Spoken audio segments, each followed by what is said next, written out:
Graduates of the class of 2021, family members, and friends, it is a privilege to speak with you as part of this remarkable moment. You're probably feeling many emotions right now. I often tell graduates that commencement is a field day for me as a psychologist, and that has never been more true. For over a year, we have walked a strange and historic path together. We are now at the end of an academic year like no other. But although our traditions may look different this year, they are just as meaningful as ever. Commencement is a time of celebration. It is a chance for you, our graduates, to revel in your accomplishments. It is also an opportunity to reflect and say thank you. So many people have been part of your journey to this moment. I hope you will find time to tell them how much they have meant to you. I also would like to say thank you to you. Graduates of Yale College, you have made history at Yale. Many of you have studied and learned and made a community here under extraordinary conditions. Others have studied remotely from around the world. Day after day, for more than a year, you have made sacrifices for the greater good, helping keep our neighbors on campus and in New Haven safe. It has not been easy. Your bright college years have not always been what you expected. Like people around the world, you have experienced loss, grief, and uncertainty. And yet, you have repaid our community's trust and confidence in you many times over. Today, as we look to the future, I would like to share a personal story about my past and my present. I share it because I hope it will shed some light on your future. It is a story about teachers and the gifts they give us. In the early 1970s, I was a student at Williamsville High School North, outside of Buffalo, New York. It was a pretty typical large public high school. We had a popular football team and a marching band that played at the games. Perhaps it will surprise you to learn that I did not play on the football team, but I did march with the band. Now you might wonder how I fit into a school like this. I actually earned a varsity letter for the drama club. I was part of another student organization as well, a poetry club hosted by two beloved English teachers, Mr. and Mrs. Blaisdell. A group of us would gather in their home and share poems we had written or come across. We drank coffee. We talked about poetry. It was all very grown up, especially for kids like us from Buffalo. Our teachers were only in their 20s, perhaps early 30s, but they were sophisticated adults and therefore seemed much older to us. They cared deeply about literature, writing, and poetry. And most of all, they cared about us, their students. In fact, I'm not the only student of the Blaisdells on the faculty here at Yale. They taught English to chemistry professor Scott Miller about a decade after me. Fast forward 46 years. The kids from that poetry club now have families and careers of their own. We have stayed in touch, but usually we only see each other every few years at best.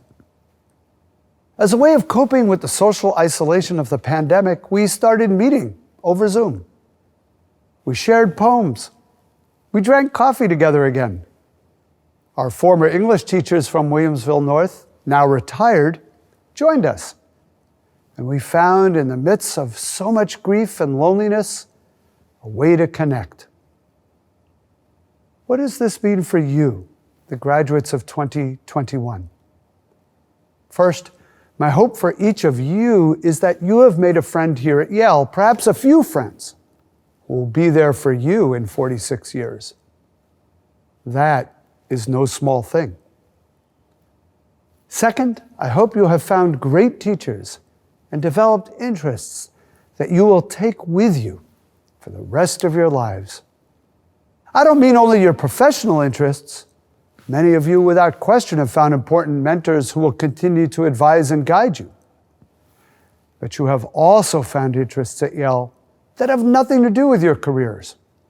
For me, it was poetry, theater, and music. But for you, it may have been an economics class or a history seminar that made you re-examine the world. It might have been a certain psychology class that helped you think about happiness in new ways.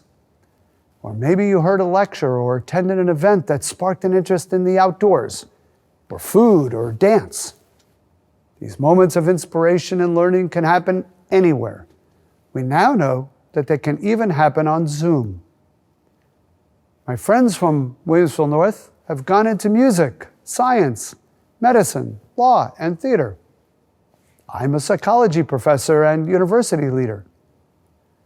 My point is none of us are professional poets, and yet our experiences in the poetry club were transformative. From wonderful teachers, I learned how to ask different questions, bigger questions.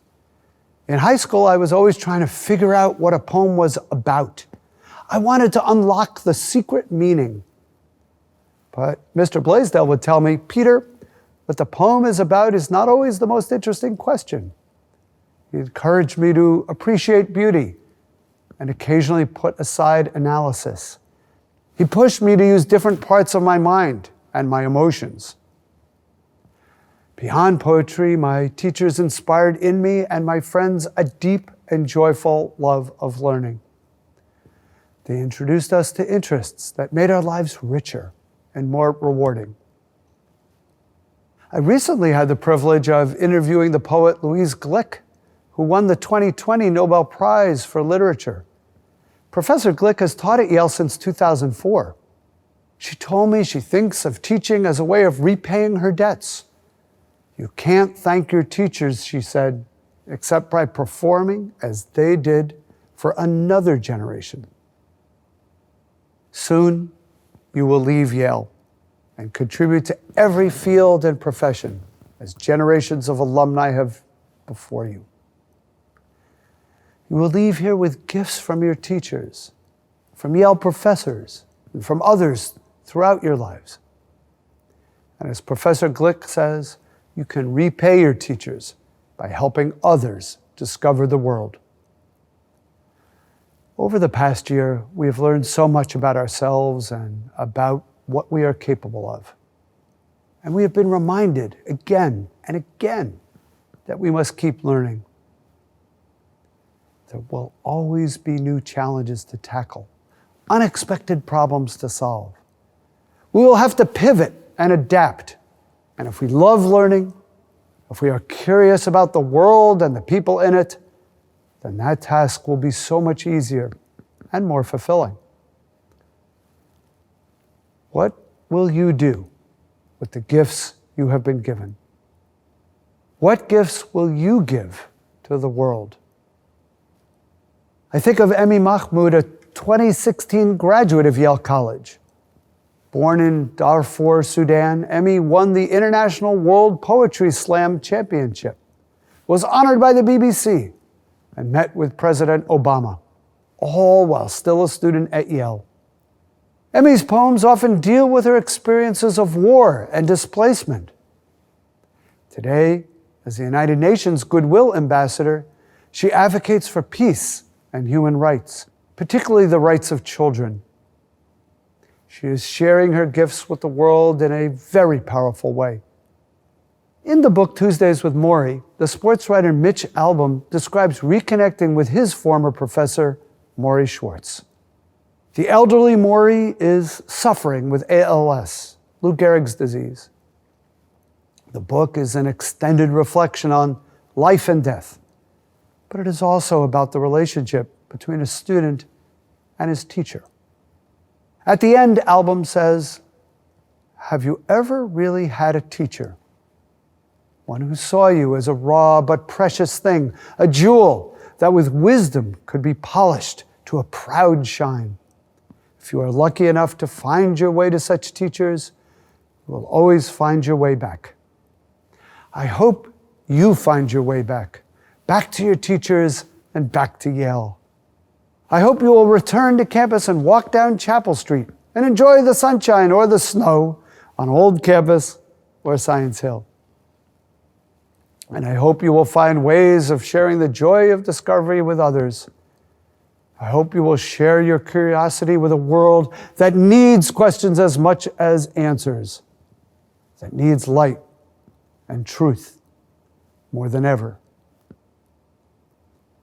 I usually conclude my addresses on commencement weekend with a few words of verse. Over the years, I have read from Rabindranath Tagore, Elizabeth Alexander, Billy Collins, Marie Boroff, and Claudia Rankine. But most often, I have turned to the words of John Milton from Paradise Lost. You know those verses about leaving the Garden of Eden with wandering steps and slow and making one's way into a world that is all before you. There are moments when those lines move me to tears. In this challenging year, though, paradise does not seem the right metaphor for our beloved campus. But I look ahead with great optimism, and I trust you do too. So perhaps these words of Emily Dickinson seem more appropriate at this moment. Hope is the thing with feathers that perches in the soul and sings the tune without the words and never stops at all. Graduates of the class of 2021, you are ready to face the future with optimism and determination. You are ready to repay the gifts your teachers have given you and share the joy of discovery with others. You go with our best wishes and our admiration. Congratulations and good luck.